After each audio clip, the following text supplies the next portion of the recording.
in southern Mexico, there were magic mushrooms. And I thought, if we can get to southern Mexico and try those mushrooms, maybe those would help Ron and I understand who we were even better, and maybe understand who God was better. I went to the University of Buffalo, and when I was at Buffalo, that was a time in my life when I was particularly really searching for God. There was just this deep longing in my soul of wanting that there was more to life, that what I had experienced growing up in my Jewish faith served a purpose and was good, but I just felt that there was so much more there, so much more that I wanted to know about God and myself and life. So when I was at Buffalo, I was experimenting in drugs, and I read a lot of books, primarily Eastern books, all with the purpose, all with of trying to understand and find God. And then I realized maybe if I left the city and moved out to the country, maybe a place that was very remote, that maybe I could find God in a more intimate way there. So we decided that we were going to raise tomatoes, and we found 20 acres of land, Ron and I, in southern Oregon. And it was beautiful, a creek and a log house. And it was there we thought we would put the greenhouse and start this little tomato business. What happened was, when we got there and we had our dream realized, I began to see that this was not satisfying, that I was more depressed, more discouraged than ever before in my life. Now we come up with another idea. We decided we were going to hitchhike down to Mexico, and we did. Almost every ride, they were talking to us about the Bible, about Jesus. I couldn't relate at all. I mean, it just didn't make any sense to me. I was Jewish. Just when we were about to go up to the mountain to get these mushrooms, we find out that they were busting all these long hairs from America, and they said, don't go up the mountain because you'll wind up in jail in Mexico. So on our way back from Mexico, because that trip was a total disaster, we stopped in San Francisco. Ron had introduced me to a girl, Deborah, so we spent a whole weekend together at his brother's place. And we spent hours and hours together that weekend talking and just sharing with each other. At the end of that weekend, I was in love with her. I asked her to marry me. She said no, of course. She thought I was nuts. But something happened in my heart that weekend. Something shifted in me, and I was in love.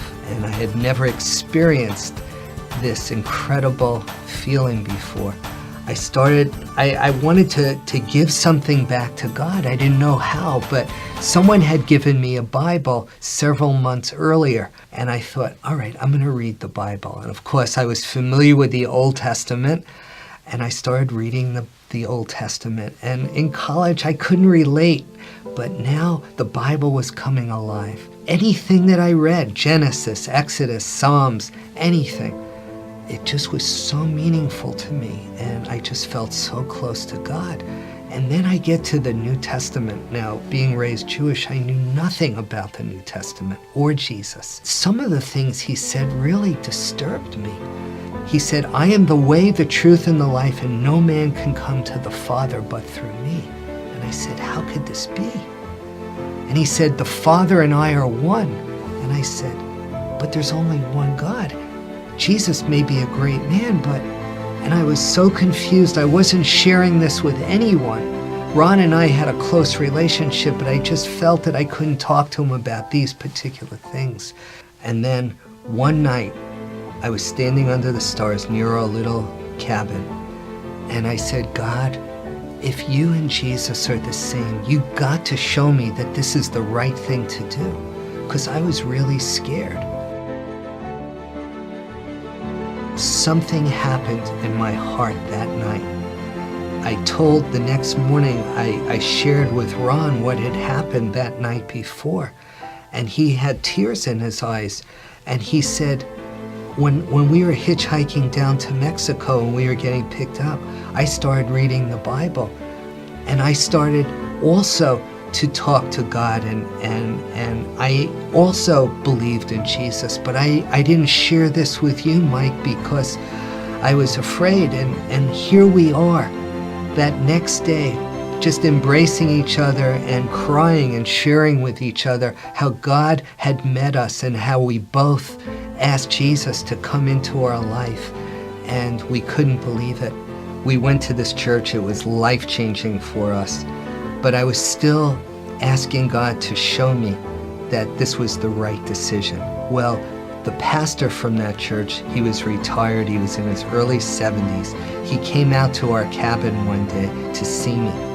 And he didn't know what I was wrestling with, but he started to read a portion of Scripture to me. It was, "Who hath believed our report, and to whom is the arm of the Lord revealed? And he shall grow up before him as a tender plant, a root out of dry ground. And he was wounded for our transgressions, and by his stripes we are healed." And he said, "Brother Michael," he said, "where do you think this is?" And I said, "I don't know, Matthew, Luke?" And he hands me the Bible, and I look, and it said Isaiah. And I said, "You're kidding." I said, "This is in the Old Testament?" Because it was so obvious to me that it was talking about Jesus. And he started to share with me scriptures from all over the Old Testament, showing me that Jesus was the Messiah. And that prayer that I had asked God, show me that this is the right decision. That day I felt so secure and so satisfied as this pastor started sharing with me from the Old Testament about those scriptures. And I was so thankful to God that he had answered my prayer. Deborah came up to visit us up in Oregon, and I started to read to her from the scriptures, and she also started to believe in Jesus.